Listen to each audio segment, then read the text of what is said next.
avec Sébastien Cobet. Sébastien Cobet, il est un peu partout et au PETR.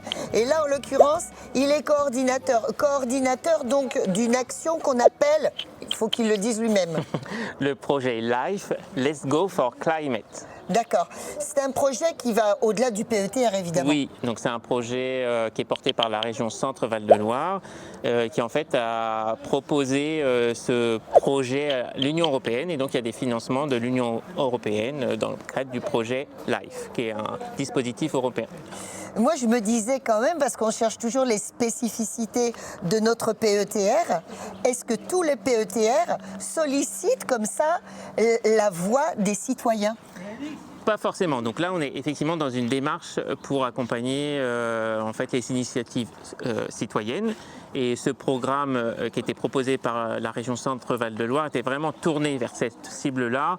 Et l'idée, c'était de faire émerger des collectifs de citoyens sur les énergies renouvelables et aussi sur la sobriété énergétique, c'est-à-dire réduire les consommations d'énergie. Donc vraiment, et c'était vraiment important pour nous de se positionner. C'était dans notre fameux plan climat. Donc on s'est positionné sur ce projet qui a émergé en 2021. Et parmi les territoires de la région Centre-Val de Loire, on est parmi les 6 premiers territoires à s'être positionnés sur ce programme. Et alors, Sébastien, il n'est pas que dans son bureau pour écrire des belles choses, il est aussi sur le terrain, et quand il est sur le terrain, il est facilitateur, comme Alexandra. Voilà, donc c'était une possibilité qui était ouverte pour nous, salariés aussi de certaines structures. Et donc moi, en tant que salarié du PETR, j'ai été formé à faciliter les conversations carbone qui ont été développées en fait dans le cadre du programme. Ce qui me permettait à la fois de bien connaître ce qu'étaient les conversations carbone et aussi de faire partie du groupe et d'être dans l'énergie en fait des autres facilitateurs et d'être tous en lien et potentiellement de mettre en œuvre des rencontres comme on le fait aujourd'hui, avec des citoyens qui ont été formés en fait, dans les groupes du Gâtinais et qu'on peut réunir dans des rencontres intéressantes. Et ça, c'est grâce à l'énergie des 13 facilitateurs qui sont présents sur le territoire. Je me demandais si Sébastien, il avait vu une évolution justement entre tous ces citoyens qu'il a vu passer durant ces 3 ans de réflexion, qui sont chaque année différents. Est-ce qu'il y a une évolution justement dans le sens du développement durable ? Alors, on a, dans le cadre du projet LIFE, Let's Go for Climate, il y a des collectifs qui ont émergé. Donc là, oui, on voit des évolutions. Donc, c'est des citoyens qui ont décidé d'investir un sujet. Donc, ça peut être le sujet justement de la sensibilisation des autres citoyens. Donc ça, on a un collectif sur ce thème-là. On a un collectif aussi sur les énergies renouvelables. Donc, voilà. Donc ça, il y a de l'énergie collective. Et dans le cadre des conversations carbone aussi, on voit des évolutions, puisque là, ça fait, comme tu le disais, Sandrine, ça fait 2 ans qu'il y a les premiers groupes qui ont lieu. Donc maintenant, on est au 15e groupe. Donc on voit des choses qui évoluent et même si en fait la transition écologique en soi-même, ça peut être quelque chose qui progresse lentement, il faut des déclics, etc. Et bien ça, on voit chez les participants qu'il y a des choses qui évoluent. Donc des fois, ils sont très en avance sur un sujet, il y a un autre sujet qui bloque, mais en discutant avec les autres, ça débloque. Par exemple, la mobilité, comment je peux faire en milieu rural, et on se pose beaucoup de questions. Ça, c'est un sujet qui bloque ? La mobilité, notamment en milieu rural, à part la voiture, des fois c'est compliqué de se dire qu'est-ce que je peux faire. Et en fait, il y a des gens qui font d'autres choses, qui prennent un vélo, qui réfléchissent à partager la voiture. Donc ça, on a vraiment des initiatives. Et c'est pas parce qu'on est en milieu rural qu'on est forcément contraint. C'est plus difficile, effectivement. Mais et donc de partager des fois, oui, toi tu fais comme ça, ah, toi tu as réussi à le faire, alors peut-être pourquoi pas moi. Et puis on a des associations locales aussi qui travaillent sur le sujet. Donc par exemple sur le vélo, on a 1000 cycles et Vélove en fait qui sont des associations qui peuvent accompagner en fait les citoyens. Donc notre idée aussi à travers nos rencontres de conversation carbone, quand on réunit annuellement tous les participants de ces conversations, c'est aussi de leur proposer des rencontres avec ces acteurs-là. Donc c'est pour ça, ce soir, on a des rencontres avec des acteurs locaux qui peuvent proposer des solutions. Donne-nous d'autres exemples. Il y a le Ripart Café de Loane ou le Ripart Café de la Maladrerie à Courtenay. Tout à fait. Donc là, l'idée, c'était ça, c'est de voir comment on peut allonger la durée de vie de son appareil, mais aussi, pourquoi pas, devenir un réparateur. Donc au contact des autres réparateurs, savoir comment on fait, comment on transmet quelque chose à l'autre. Donc c'est tout ça la richesse en fait aussi de ces rencontres qu'on essaie d'organiser, c'est d'ouvrir les champs des possibles et de voir qu'il y a d'autres citoyens qui le font, donc pourquoi pas soi, et d'avoir cet espace d'échange entre personnes. Bon, et qu'est-ce qu'ils ont créé comme initiative? Alors il y a les associations qui ont donc ce travail sur le terrain en direction du développement durable. Mais est-ce que tous ces gens qui ont participé à ces différents ateliers, est-ce qu'ils ont eu des initiatives collectives pour aller vers les autres et pour être émissaires Voilà, eux, ils ont pour certains déjà travaillé sur eux et ce qu'ils font, et des fois ils communiquent autour d'eux dans leur famille, leur réseau proche. Donc déjà, ça c'est un point important dans les conversations, puisque c'est dans les conversations carbone, il y a aussi un atelier autour de ce sujet-là, comment on arrive à parler du changement climatique, de partager son expérience aux autres. Après, effectivement, il y a des citoyens qui ont décidé de mener des choses en collectif.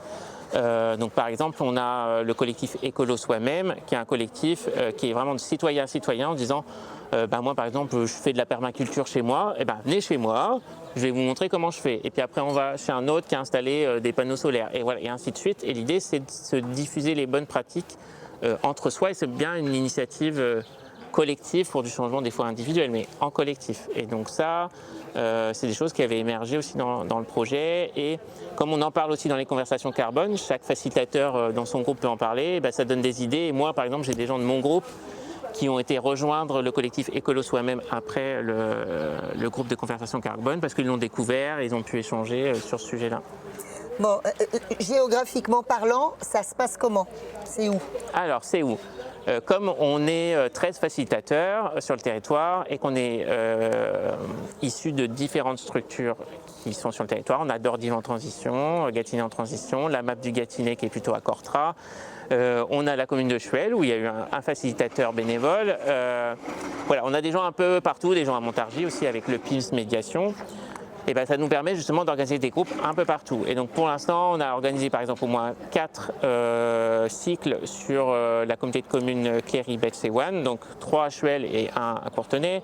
On en a organisé 4 aussi sur Canaux et Forêt en Gâtinais, donc 1 à Sainte-Geneviève-des-Bois, 2 à Vieille-Maison-sur-Joudry. Donc on va vraiment des fois dans des espaces comme des petites communes. 1 à Cortra, la map du Gâtinais, et puis après le reste c'était plutôt sur l'agglomération montargoise, donc Amy, Montargis, Sepoix, en fonction des collectivités qui veulent nous accueillir ou des associations qui veulent nous accueillir. Parce que l'idée, voilà, c'est pas forcément nous qui sommes à l'initiative, on demande à une commune si elle veut nous accueillir et on fait le groupe en fonction de qui veut nous accueillir, ou s'il y a des participants qui disent moi c'était super chouette, j'aimerais bien que ça s'organise chez moi aussi. Bon, alors là, ce soir c'est le grand raout, mais c'est pas fini en fait, ça va durer jusque fin décembre. Qu'est-ce que vous allez vous raconter? Le projet LIFE, il continue. Et donc, LIFE, Let's Go for Climate, continue. Parce que du coup, on doit aussi faire le bilan de toutes ces démarches pendant 4 ans sur le territoire Gâtinais-Montargois, mais aussi sur les 17 autres territoires où ça a eu lieu, l'expérimentation. Et le but, comme on a eu de l'argent européen, c'est aussi de rendre compte à l'Union européenne de ce qui s'est passé pour que peut-être d'autres territoires en France ou dans l'Union européenne s'inspirent de notre expérience. Donc il y a un rayonnement à construire. Donc c'est ça qu'on va faire dans les derniers mois, c'est capitaliser toute cette dynamique-là. Pour le territoire, ce qu'on va essayer de faire, c'est, nous, on est facilitateurs, on est 13 facilitateurs sur le territoire. Même si le programme se termine, on a toujours notre envie, notre énergie, notre collectivité ou structure à laquelle on appartient, si elles veulent continuer, on peut continuer à faciliter. On n'a plus besoin du programme, on a été formé à travers le programme. Voilà, nous, on est indépendant du programme à un moment donné, donc on peut organiser l'année prochaine, et d'ailleurs c'est le but, de continuer à faire des groupes. Donc à l'automne 2025, il y aura à nouveau des groupes, et on l'espère au printemps 2026, etc. En 2 mots, on n'a pas besoin forcément de l'appui d'une institution pour continuer en fait ces conversations carbone entre citoyens, on se prend en main et on continue. Tout à fait, voilà, dans d'autres territoires, ça se fait sans qu'il y ait eu, quand il n'y a plus d'initiative, on va dire, politique, parce que là ce qui était important, c'était l'aide à la formation, parce que la formation formation du facilitateur a un coût. Et donc c'est bien dans le cadre du programme qu'elle a été financée. Donc merci le programme pour avoir financé ces formations-là. Mais maintenant qu'on a été formé, voilà, toute notre vie, on peut animer des conversations carbone. Donc voilà, on peut effectivement se désolidariser d'une aide publique, etc. et mener cette action-là. Mais alors moi j'ai une dernière question. Pourquoi est-ce que ça se fait en petits groupes et pourquoi il n'y a pas des grandes conférences? Parce que ça ne marche pas. En restitution d'expérience, pourquoi est-ce que vous ne faites pas quelques grandes conférences à travers le territoire? Parce que moi j'y serais. D'accord, eh ben, on va programmer ça et on t'invitera. Non mais l'idée là, c'est vrai que nous les petits groupes, les conversations carbone, c'est ce principe-là d'avoir des petits groupes d'échange où les gens peuvent facilement discuter. Donc 6-10 personnes. Quand on se réunit une fois par an, tous les participants, on invite par exemple là on était une centaine de personnes qui pouvaient potentiellement venir, là on est près de 40. Ça nous permet d'échanger entre nous, mais le but à un moment donné, effectivement, c'est d'ouvrir et de pouvoir rendre compte de ce programme-là et de ces échanges-là. Donc nous, si dans des communes ou autres, on nous laisse l'espace d'exprimer ce qui se passe, et on peut venir, on peut en parler, il n'y a pas de souci. Alors on prend rendez-vous. Voilà.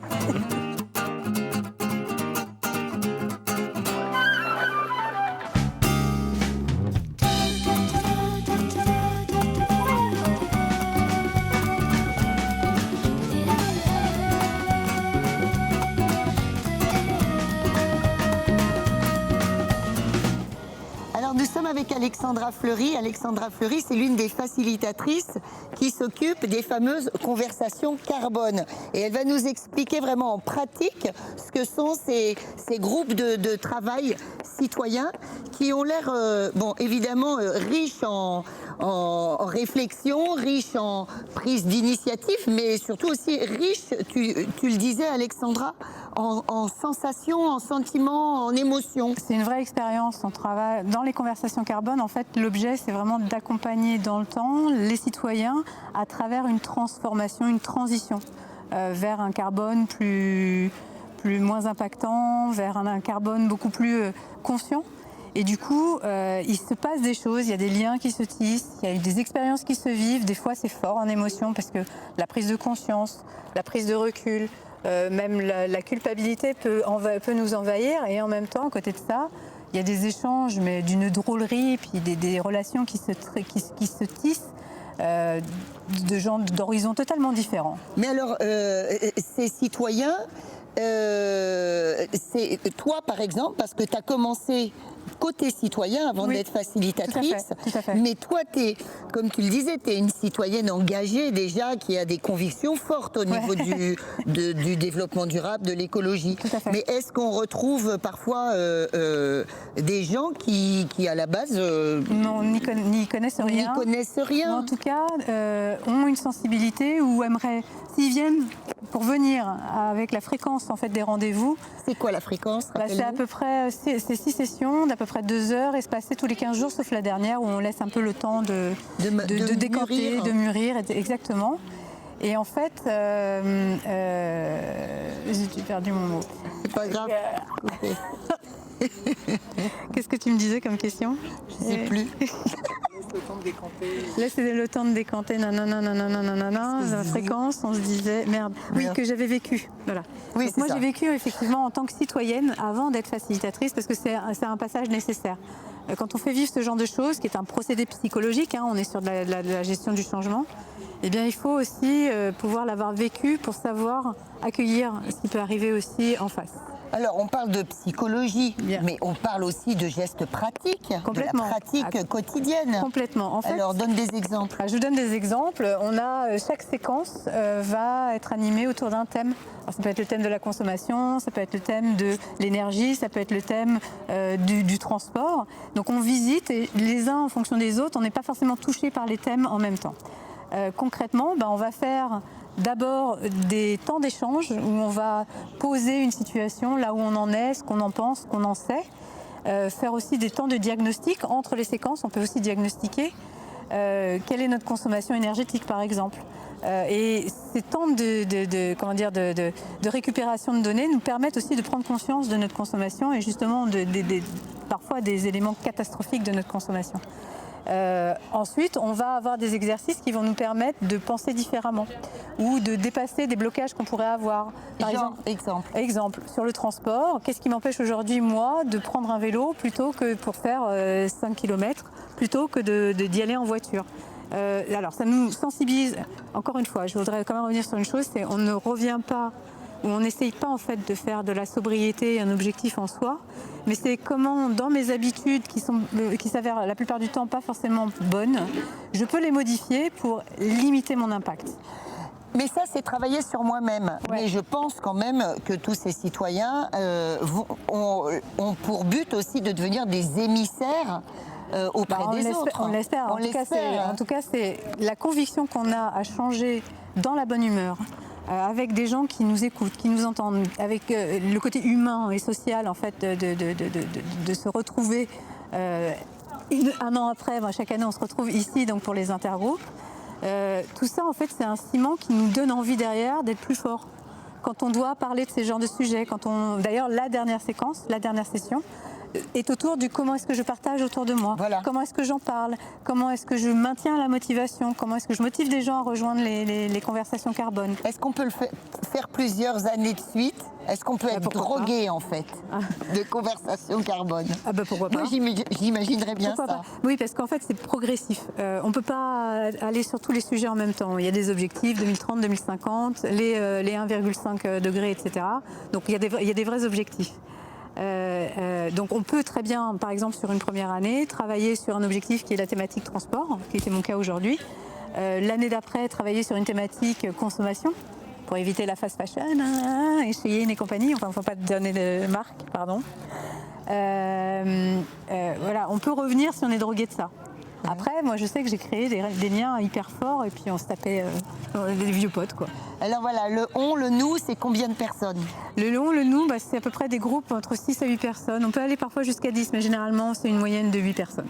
D'accord. Qui arrivent à suivre le processus sur les 6 Et donc là, il y avait une centaine de personnes? Alors là, on a une centaine d'invités, on a à peu près une quarantaine de personnes qui sont réunies, 40-45 personnes. C'est un beau score quand même. Oui, c'est un beau score, tout à fait. Merci.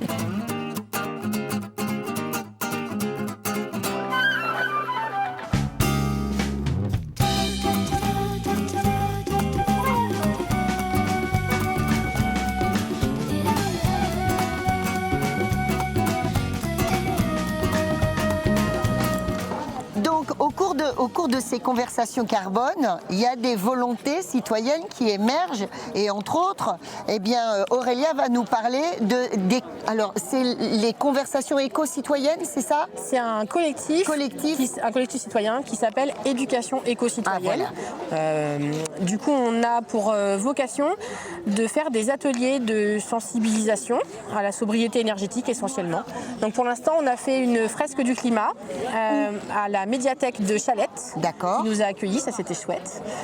Et on a aussi fait un atelier d'automne qui était également à la médiathèque de Chalette. Donc vous êtes plutôt des Chalettois, vous êtes combien?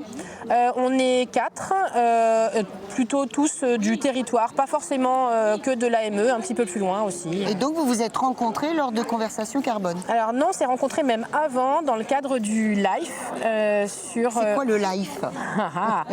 Du coup, c'était des rencontres de citoyens qui ont duré pendant 6 soirées différentes, étalées sur plusieurs mois, ou 4 soirées, ça fait longtemps maintenant. Et donc on s'est rencontrés pour faire émerger des collectifs citoyens, c'était ça l'idée. Et donc Aurélia, tu as commencé quand cette aventure éco-citoyenne? Toi, tu as des convictions profondes, on sent que tu es drôlement militante et dynamique au sein du groupe. Du coup, je dirais à peu près 2023, là, on s'est structuré là, il y a quelques temps, un petit peu avant les conversations carbone. Mais toi, personnellement, parce qu'il y a des démarches, c'est que des démarches individuelles, personnelles, quand est-ce que ça a émergé en toi? Ça a toujours été, et après, voilà, les opportunités de vie font que du coup, depuis 5 ans, c'est un peu plus présent. Depuis 5 ans, et tu as de l'espoir? Toujours. Toujours. Je suis optimiste, moi. Et il y a des projets avec le collectif? Du coup, on n'a pas de date calée, donc on ne va pas forcément donner de choses là comme ça, mais oui, on a toujours des idées. Et on recrute aussi, entre guillemets, des animateurs bénévoles, donc des fresqueurs, des gens qui auraient envie de se former aussi pour animer des ateliers et qui voudraient le faire ça bénévolement avec nous. Donc voilà, s'il y a des âmes qui ont envie de donner du temps et de vouloir essaimer autour d'eux. Plutôt en direction des enfants, plutôt d'une façon ludique? Plutôt en direction des adultes, et oui, de façon ludique aussi, oui. Ouais. Bah, bon entendeur. Voilà encore une autre initiative citoyenne qui a émergé suite aux conversations carbone que va nous raconter Edwige, c'est Écolo Soi-même. Alors qu'est-ce que c'est que ce groupe Écolo Soi-même? Alors Écolo Soi-même, au départ, c'était une envie de partager des connaissances citoyennes autour des thèmes de l'écologie. D'accord. Donc on fait une animation par mois, maintenant ça fait 2 ans et demi qu'on fait ça. Waouh. Donc c'est des animations gratuites chez nous, les particuliers, aussi dans les médiathèques qui nous reçoivent. Et on essaie à chaque fois de proposer un nouveau thème aux personnes. Et en général, on a entre 10 et 15 personnes qui viennent. Et des animations gratuites, je bafouille un petit peu, voilà, animation gratuite autour des thèmes de l'écologie, autour du jardinage, autour du zéro déchet, autour des panneaux solaires, mais toujours une dimension individuelle. C'est quoi une dimension individuelle, raconte? C'est une dimension individuelle, c'est tous un chacun chez lui qui peut faire ça. D'accord, très Voilà. bien. Voilà. Bon, bah, Et ça fonctionne. ça fonctionne, c'est quoi le territoire à peu près? Alors nous on est sur Amilly, il y a aussi Montbouilly, il y en a un autre qui est à Dordives, on va même jusqu'à Branle, voilà, et on fait plutôt des animations autour de Montargis. Bon, très bien. Voilà. Comment on peut vous connaître? Alors on a un compte Facebook, une page Facebook, on anime, donc on met notre animation une fois par mois, on met des photos, et le site s'appelle Écolo Soi-même, bien sûr. Super, merci.